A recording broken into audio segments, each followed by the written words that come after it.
Zamani watu walikuwa wanasafirisha dawa, njia pekee ilikuwa ni kusafirisha dawa labda kutoka Pakistani au kutoka Afghanistan au kutoka Irani au kutoka nchi nyingine yote ya nje kuleta hapa. Lakini siku hizi kuna kwa njia ya mtandao, kuna kitu kinaitwa dark web.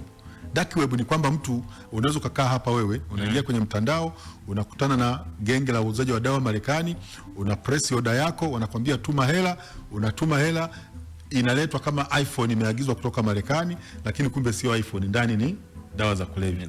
Kwa hiyo wanatumia wale kulia wanabeba, wanaleta, tunamletea. Si mnaona watu wengi wananunua vitu kwenye mtandao nchi mbalimbali na vinaletwa mpaka nchini, vinakufikia hapo polipo. Kwa hiyo unaweza kuwa na mtoto ndani, anashinda ndani tu, lakini anasema baba, nimeagiza labda simu mahali fulani au nimeagiza kitu fulani nchi fulani, inaletwa hicho kitu, unafikiri kwamba ni hicho kitu, kumbe umedisguise, kumbe mwanao drug dealer.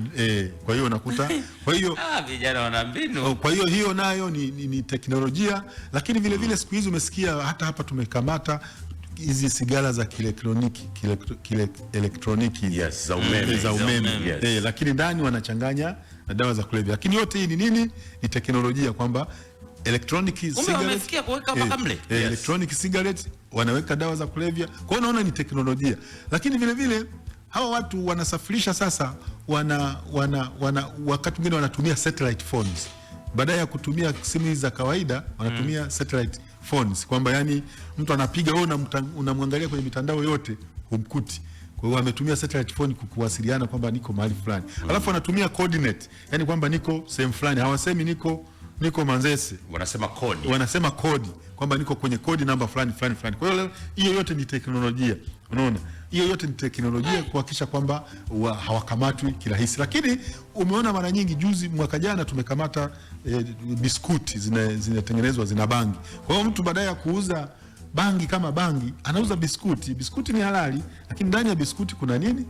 Kuna bangi. Kwa hiyo unakuta hii yote ni teknolojia inaleta ugumu. Lakini vile vile zamani watu walikuwa wanasafirisha dawa kwa mfano hizi heroin au cocaine zinatokana na mimea, kwamba lazima uwe na shamba mahali kubwa la poppy plant, ushakuwa na, alafu ili utengeneze heroin, au na shamba mahali kubwa la coke plant ili utengeneze cocaine. Lakini siku hizi kuna hizi dawa za kutengeneza kwa viwandani ambazo ni synthetic drugs. Kwa hiyo mtu sasa hasafirishi tena kama dawa, anasafirisha kemikali, na hizi kemikali ni kemikali za kawaida, tulivyosema kemikali bashirifu, zinatumika nchini kwetu, ni halali, lakini mtu anazichukua zile kemikali, anachukua hapa, anasafirisha, wanakwenda mahali, anatengeneza dawa za kulevya.